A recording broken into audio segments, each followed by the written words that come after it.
My best friend tried to destroy the happiest day of my life. For months, I thought it was jealousy, spite, maybe even mental illness. Then I found the bank transfer. $10,000 from my ex-boyfriend to her account 2 weeks before my wedding. The subject line? Wedding insurance. My best friend didn't betray me on her own. She was paid to do it. My name is Emma, and 3 years ago, I thought I had it all figured out. I was 28, engaged to the love of my life, a kind, steady accountant named Michael, who made me laugh and never made me doubt him. We'd been together for 2 years, and when he proposed on a beach in Maine, I'd said yes before he even finished the question. My best friend was Jenna. We'd met in college, bonded over late-night study sessions and terrible boyfriends, and stayed close ever since. She was the person I called when I got the promotion, when my dad died, when Michael proposed. I want you to be my maid of honor. I'd told her over champagne the night after the engagement. She'd hugged me, tears in her eyes. I'm so happy for you, Em. You deserve this. I believed her. And then there was Marcus. Marcus was my ex. We'd dated for 4 years before I finally ended it 2 years before I met Michael. Marcus was complicated, charming when he wanted to be, controlling when he wasn't getting his way. He'd wanted to get married, have kids, build a life, but only on his terms. His timeline. His rules. When I told him I needed space to figure out what I wanted, he'd exploded. Called me selfish, immature. Said I'd never find anyone who loved me like he did. I'd blocked his number after that. Moved on. Met Michael. I thought Marcus was ancient history. I was wrong. Michael and I set a wedding date for October, giving us 8 months to plan. I was working as a marketing manager at a tech startup, and Michael had just made senior accountant at his firm. Money wasn't unlimited, but we had enough for a nice wedding, 150 guests at a historic inn in Vermont, fall foliage as our backdrop. Jenna threw herself into maid of honor duties. She helped me pick my dress, organized my bachelorette party, made spreadsheets for the guest list and vendor contacts. You're amazing, I told her during one planning session. I couldn't do this without you. That's what best friends are for, she said, smiling. Looking back, I should have noticed the cracks earlier. It started small. 6 months before the wedding, my wedding dress went missing from the bridal shop. I'd gone for my first fitting, left it there for alterations, and when I came back a week later, they couldn't find it. Are you sure you left it here? The shop owner asked, confused. I literally have the receipt, I said, panicking. I was here last Tuesday. They searched for hours, eventually found it in the back storage room, stuffed in a garbage bag behind old inventory. We're so sorry, the owner said. We have no idea how this happened. Neither did I. But my dress had been stepped on, stained with coffee, and needed extensive cleaning and repairs. It cost me an extra $800 and 3 weeks of stress. That's so weird, Jenna said when I told her. Do you think someone did it on purpose? Who would do that? I laughed. It's probably just a mix-up. A month later, our photographer called. Emma, I'm so sorry, but I have to cancel your wedding. I got an incredible opportunity to shoot a destination wedding in Bali that same weekend, and the pay is 3 times what? Wait, what? I interrupted. You signed a contract. We have a deposit. I know, and I'll refund you fully. But this is a once-in-a-lifetime opportunity. I was livid. We'd booked her a year in advance. October in Vermont was peak wedding season. Every good photographer was booked solid. It took me 2 weeks of desperate searching to find a replacement, and he cost $1,500 more than our original photographer. Maybe it's a blessing in disguise, Jenna said. The new guy's portfolio looks better anyway, I guess, I said, exhausted. Then the florist called. Miss Turner, there's been a cancellation request for your wedding florals. What? I didn't cancel anything. It came through email from your address 3 days ago.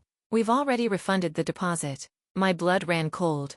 Someone accessed my email? I checked my sent folder.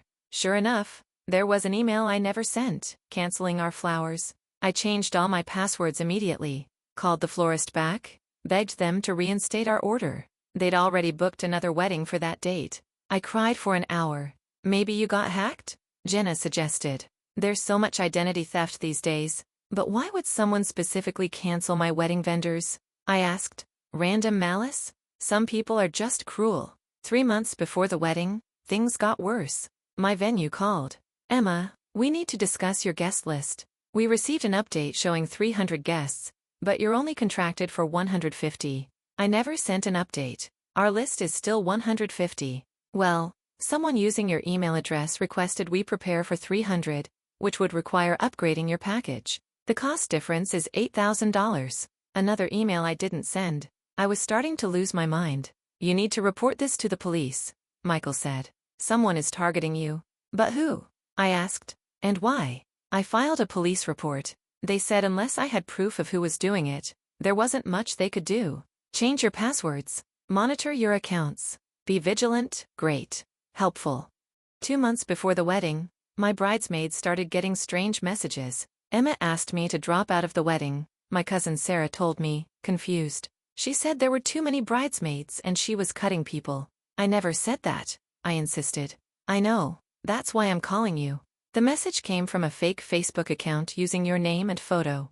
All 5 of my bridesmaids had received similar messages, all from fake accounts pretending to be me. I spent hours contacting Facebook, trying to get the accounts taken down, sending messages to everyone explaining I'd been hacked. This is insane, I told Jenna over coffee. Someone is actively trying to sabotage my wedding. Maybe it's someone who's jealous? Jenna suggested. An ex? A coworker who didn't get invited? I can't think of anyone who'd go this far.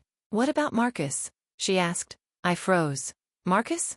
I haven't talked to him in years. But didn't he get really mad when you broke up?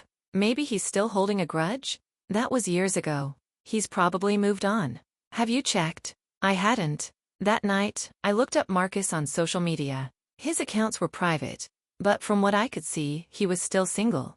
Still living in Boston, where we'd lived together. A small, uncomfortable feeling started growing in my stomach. 1 month before the wedding, Jenna organized my bachelorette party in Miami.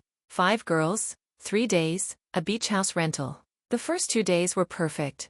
Beach, drinks, dancing, laughter. I started to relax. Maybe the sabotage had stopped. Maybe whoever was doing it had given up. On the 3rd night, we went to a club. That's where I saw him. Marcus. In Miami. At the same club. Staring at me from across the dance floor. My entire body went cold. You okay? Jenna asked. That's Marcus, I whispered, pointing. She looked. Oh my God. What's he doing here? I don't know. Marcus started walking toward us. Emma, he said when he reached our table. Wow. What are the odds? What are you doing here? I asked, my voice shaking. Bachelor party. My buddy's getting married next month. Crazy coincidence, right? It wasn't a coincidence. I knew it wasn't. You need to leave, I said. Come on, Em. Can't we talk? It's been 2 years. I just want to catch up. She said leave, Jenna said firmly, stepping between us. Marcus looked at her, something unreadable passing across his face. Then he smiled. Sure, no problem. Congratulations on the wedding, Emma. I hope it works out for you. He left. I was shaking. That was so weird, Sarah said. He followed us here, I said. He had to have. This isn't a coincidence. You think he's the one sabotaging your wedding?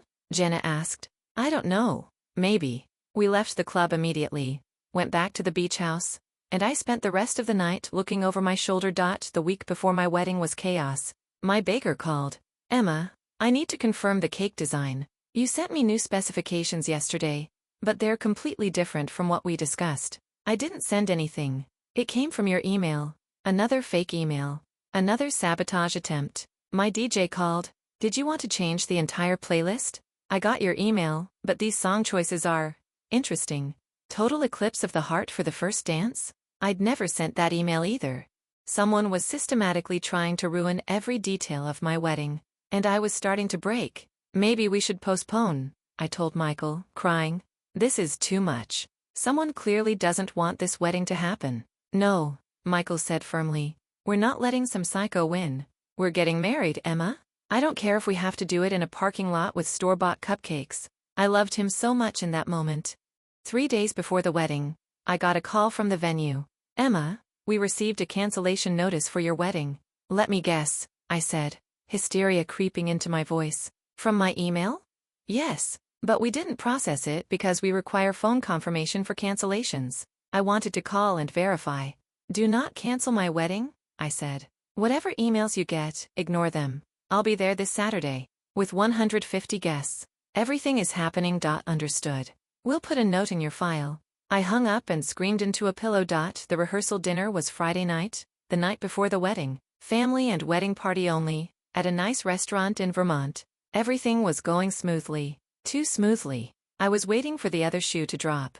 During dinner, Jenna stood up to give a toast as maid of honor. I've known Emma for 8 years, she began, and I've watched her grow into this amazing, strong woman. When she met Michael, I knew he was special. Because Emma doesn't settle. She knows what she wants. People smiled, clinked glasses. But I have to say something, Jenna continued, her voice wavering, something I've been wrestling with for weeks. My stomach dropped. I don't think Emma should marry Michael. The room went silent. Jenna, I started. I'm sorry, Em, but I can't stay quiet. Michael is great, but you're making a mistake. You're not ready for this. You're still dealing with trauma from Marcus, and you're rushing into this because you're afraid of being alone. I stood up, my face burning. Jenna, what are you doing? I'm being a real friend. Someone has to tell you the truth. Michael stood up too. I think you should leave. I'm trying to help, Jenna said, tears streaming down her face. By humiliating Emma at her rehearsal dinner? My mom snapped. Get out. Jenna looked at me, mascara running. You'll thank me later. You'll see I'm right. She grabbed her purse and left. The room was dead silent. I'm so sorry, I said to everyone. I don't know what just happened. My mom hugged me. It's okay, honey. She's clearly going through something. But I felt like I'd been slapped. My best friend, the person I'd trusted with everything, had just tried to convince me not to marry the man I loved. In front of everyone. That night, I couldn't sleep. I kept thinking about everything. The sabotage. The weird coincidence with Marcus in Miami. Jenna's bizarre outburst. Something didn't add up. At 2 a.m., I got out of bed and opened my laptop. I started going through everything systematically. Every email, every cancellation, every strange incident. The dress at the bridal shop. The photographer canceling. The florist email. The venue guest list change. The fake Facebook accounts. All of them had happened after I'd told Jenna about them first. My hands started shaking. No, it couldn't be. I logged into my bank account, started looking through months of statements. That's when I saw it. A Venmo transaction from Jenna to someone named Mr. from 3 months ago. The note said, "Dinner, thanks. Mr. Marcus Richardson." My ex's full name. My heart was pounding now. I opened Jenna's Venmo, which was public, and scrolled back. Multiple transactions between Jenna and Marcus over the past 8 months. Coffee, catch-up, lunch, meeting, drinks, and advice. They'd been talking, meeting, this whole time. And I'd had no idea. I went to Facebook, created a fake account, and requested to follow Marcus's private Instagram. He accepted within an hour. Of course he did. He never could resist a pretty profile picture. I scrolled through his photos. And there, from 2 months ago, was a photo taken in Miami. At the same club where I'd seen him. The same weekend as my bachelorette party. The caption, "Business trip to Miami. Making moves." Cool face emoji. He'd been there deliberately.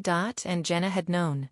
She had to have told him where we'd be. I kept digging. I went through my email account settings and found the list of devices that had logged in. There were 3 I didn't recognize. All the suspicious emails, the cancellations, the changes, had been sent from one of those unknown devices. Someone had accessed my email account. And the only person who'd been with me every time I worked on wedding stuff, who knew all my passwords because I'd logged in on her laptop multiple times, was Jenna. I felt sick. But I needed proof. I called my cousin Sarah, woke her up at 3 a.m. What's wrong? I need to know something. When you got that fake Facebook message telling you to drop out of the wedding, do you still have it? Yeah, I think so. Why? Can you screenshot it and send it to me? Now? Please? 5 minutes later, she sent it. I analyzed the fake account. Looked at when it was created. Cross-referenced it with my own Facebook activity. The fake account had been created on a Tuesday afternoon in June. I checked my Google Calendar for that day. Tuesday, June 14th. Wedding planning with Jenna. 2 to 6 p.m. The account was created at 3:47 p.m. While we were together. While I'd been in the bathroom, probably, or making coffee, she'd created a fake account using my photos. And used it to sabotage my wedding. But why? What did she have to gain? That's when I remembered. I need to check her bank statements. I couldn't access her account, but I could access our shared Venmo history. I scrolled back. Months and months of innocent transactions. Coffee. Movie tickets. Splitting Uber. Normal best friend stuff. Then, 2 weeks before my wedding, I saw it. A payment to Jenna. From Marcus. $10,000. The note? Wedding insurance. You know what to do. I stared at the screen, my entire body numb. Marcus had paid Jenna $10,000 to sabotage my wedding. My ex had hired my best friend to destroy the happiest day of my life. And she'd said yes. I didn't sleep that night. At 7 a.m., 3 hours before my wedding was supposed to start, I called Jenna. Emma? She answered, sounding surprised. I'm so sorry about last night. I don't know what came over me. I know about the money, I said. My voice cold. Silence. I know Marcus paid you $10,000 to ruin my wedding. I saw the Venmo transfer. I saw all your meetings with him. I know you've been sabotaging everything for months. Emma, I can explain. You tried to destroy my wedding dress. You canceled my vendors. You hacked my email. You created fake accounts. You told my bridesmaids to drop out. And last night, you tried to convince me not to marry Michael. All for money. It wasn't like that. How much did he pay you for last night? I screamed. Was that worth extra? A bonus for the public humiliation? She was crying now. I needed the money, Em. I lost my job 3 months ago. I'm about to lose my apartment. I'm drowning in debt, and Marcus offered me a way out. So you sold me out. He said he just wanted to talk to you, to make you realize Michael wasn't right for you. He said if the wedding got delayed or canceled, you'd have time to think, to reconsider. He wanted me back, I said. And you helped him. You were supposed to be my best friend. I am your best friend. That's why I agreed to do it. Marcus made me see that you're rushing into this, that you're not ready.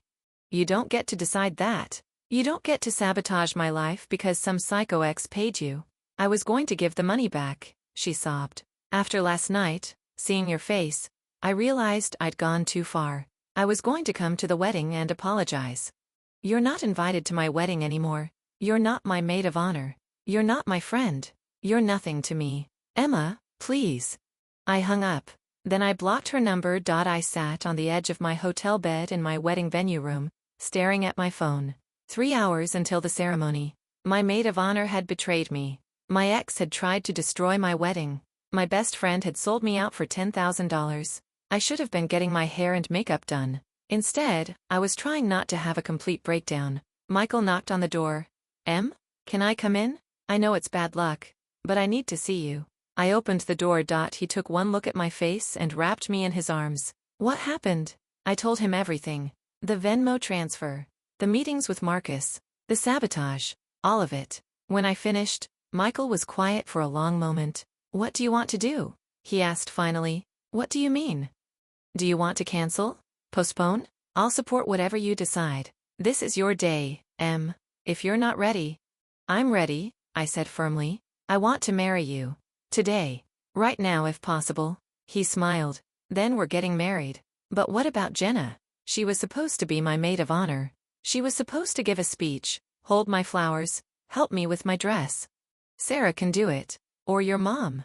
Or I'll hold your flowers myself if I have to. We'll figure it out. And Marcus? What if he shows up? What if he tries something? Then we'll have him removed. Emma, listen to me. Michael took my face in his hands. I don't care about Marcus. I don't care about Jenna. I care about you. And I care about us. We're getting married today, and nothing is going to stop that. I kissed him. Okay, I said. Let's get married. My cousin Sarah stepped in as maid of honor with 2 hours' notice. I've been waiting for Jenna to screw up for years, she said while helping me into my dress. She always had weird energy. My mom called security at the venue. We have 2 people who are not allowed in under any circumstances, Jenna Morrison and Marcus Richardson. If either shows up, call the police immediately. The venue director nodded seriously. Understood. We'll have someone stationed at every entrance. At 2 p.m., I walked down the aisle to Michael. 150 guests watched. My dad's best friend walked me down the aisle, since my dad had passed years ago. The ceremony was beautiful. No one objected. No one sabotaged. No one ruined anything. When the officiant said, "You may kiss the bride," Michael dipped me dramatically, and everyone cheered. We were married. Despite everything, we were married. During the reception, My mom pulled me aside. Security stopped someone at the entrance 20 minutes ago. My stomach dropped. Marcus? No, Jenna. She tried to get in. Said she was the maid of honor. Security turned her away. She's gone. I nodded, feeling hollow. Part of me had hoped she wouldn't show up. Part of me had hoped she would, so I could tell her to her face exactly what I thought of her. But mostly, I was just glad she was gone. The reception was perfect. The food was delicious. The music was great. The speeches, from Sarah and Michael's best man, were funny and touching. When Michael and I had our first dance, I looked around at all the people who truly loved us, who'd shown up for us, who'd never betrayed us, and I realized, Jenna doing what she did was the best thing that could have happened, because now I knew exactly who she was, and I'd never waste another moment on her. The Monday after the wedding, I did 3 things. First, I filed a police report against Jenna for identity theft, fraud, and harassment. I had screenshots of everything: the Venmo transfers, the fake accounts, the unauthorized emails. The police took it seriously this time. They contacted Jenna for questioning. Second, I sent Marcus a cease and desist letter through a lawyer, threatening a restraining order if he ever contacted me again. He never responded. Never tried to reach out. Good. Third, I changed every password, security question, and privacy setting on every account I owned. No one would ever access my life without permission again. 2 weeks later, I got a call from the detective handling my case. Miss Turner, sorry, Mrs. Anderson now. I wanted to update you on your case. We've interviewed Miss Morrison. She's admitted to everything. She's agreed to pay restitution and has been charged with identity theft and fraud. What does that mean? She'll likely get probation, community service, and she'll have to pay back any money you lost due to her actions. It wasn't enough, but it was something. And Marcus? I asked. We can't charge him directly since he didn't commit the acts himself, but we've documented everything. If he tries to contact you again, you'll have grounds for a restraining order. Thank you. 3 months after the wedding, Jenna sent me a letter. I almost threw it away without reading it. But curiosity won. Dear Emma, I know you probably don't want to hear from me. I know I don't deserve your forgiveness, but I need you to know how sorry I am. What I did was inexcusable. I let my financial desperation make me into a person I don't recognize. Marcus offered me money when I was at my lowest, and instead of seeing it for the manipulation it was, I convinced myself I was helping you. I told myself you were rushing into marriage, that Michael wasn't good enough, that Marcus really did love you and deserve another chance. But the truth is, I was jealous. Jealous that you found someone who treats you well. Jealous that you were happy. Jealous that your life was moving forward while mine was falling apart. That doesn't excuse what I did. Nothing excuses it. I've lost you, and I deserve that. I've lost your trust, your friendship, your respect. I've lost the best friend I ever had. I'm in therapy now, trying to figure out why I did what I did. Trying to become someone better. I don't expect you to forgive me. I just wanted you to know that I'm sorry, and that you were right to cut me out of your life. I hope you and Michael are happy. You deserve all the happiness in the world, Jenna. I read the letter 3 times. Then I put it in a drawer and never responded. Some apologies don't deserve acknowledgement. Some bridges should stay burned. Michael and I just celebrated our first anniversary. We went back to Vermont, stayed at the same inn where we got married, and had dinner at the same restaurant. Do you ever think about her? Michael asked over dessert. Yeah, sometimes, I admitted. I think about what I would say if I saw her, what I'd do. But mostly, I just feel nothing. That's good, is it? Shouldn't I be angrier? Shouldn't I want revenge? He was right. I did hear about Jenna once, through mutual friends. She'd moved to another city, started over, was working in retail while trying to rebuild her life. I felt nothing when I heard that. No satisfaction, no pity, just nothing. She was a stranger to me now, a stranger who'd once been my best friend, a stranger who'd sold that friendship for $10,000. As for Marcus, I never heard from him again. Last I checked, through a friend's account, not my own, he was still single, still in Boston, still probably bitter that his plan didn't work. I hoped he stayed bitter. I hoped every time he thought about me, he remembered that he spent $10,000 and still lost. People ask me sometimes if I'm glad I found out about Jenna's betrayal. Wouldn't it have been easier not to know? They say, to just think she had a breakdown at your rehearsal dinner? And I always say no. Because knowing the truth, no matter how painful, is always better than living in a lie. Jenna wasn't my friend. She was someone who pretended to be my friend while sabotaging my life for money. If I hadn't found out, I would have forgiven her, let her back into my life, trusted her again, and she would have done it again. Because people who betray you once will always betray you again, especially if the price is right. On my wedding day, despite everything that happened, I married the love of my life. I married someone who, when my world was falling apart, held me together. Someone who said, "I'll hold your flowers myself if I have to." Someone who chose me, every day, without hesitation. And that's worth more than any friendship. That's worth more than $10,000. That's worth everything.